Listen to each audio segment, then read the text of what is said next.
Title: JPMorgan's Epic Oops Moment. 47 million emails sent to digital Oblivion get SEC slapping them with a $4 million fine. TLDR. JPMorgan Chase just got slapped with a $4 million fine from the U.S. Securities and Exchange Commission, SEC, after they accidentally hit the delete button on 47 million emails from their retail banking sector. Yep, that's millions.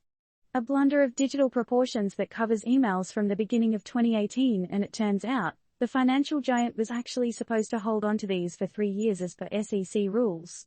Now, let's dive into this cautionary tale of digital data preservation and colossal oops moments. Picture this: you're attempting to declutter your inbox, maybe deleting a couple of outdated threads, and, oops, you just obliterated 47 million emails.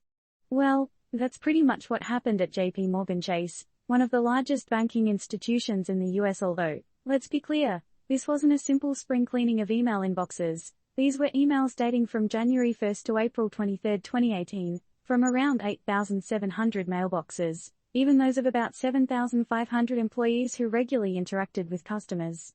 I mean, who needs history anyway, right?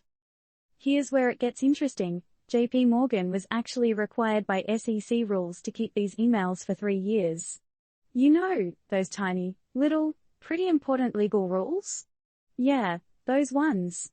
The email purge happened when JPMorgan's corporate compliance tech department was trying, and failing, to delete some relics from the 1970s and 1980s. How many unread emails from the disco era does one need anyway? So, they asked for help from an external vendor who managed the bank's email storage. But as it turns out, the vendor didn't exactly nail the task. The 3-year retention setting wasn't correctly applied, resulting in the digital equivalent of burning down the library. This whole fiasco ended with the SEC fining JPMorgan a whopping $4 million. It's an expensive lesson about following rules and maybe a sign that it's time to rethink their digital data strategies. Imagine the drama, the suspense, the meetings, all lost in the digital ether.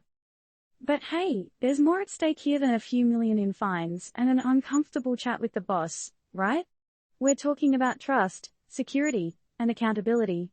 After all, we're not just talking about any company, but JPMorgan Chase, the largest US bank. So, the big question that lingers after this digital wipeout: what if there was something super important in those emails? A groundbreaking financial forecast? The secret recipe to Grandma's famous cookies? Guess we'll never know. Or will we? How does this incident change your perception about big banks like JPMorgan and their ability to safeguard important information? And more importantly, what might this mean for the future of digital data management in these mammoth organizations? Should there be stricter regulations? Will email finally get the respect it deserves? Over to you, readers. What do you think?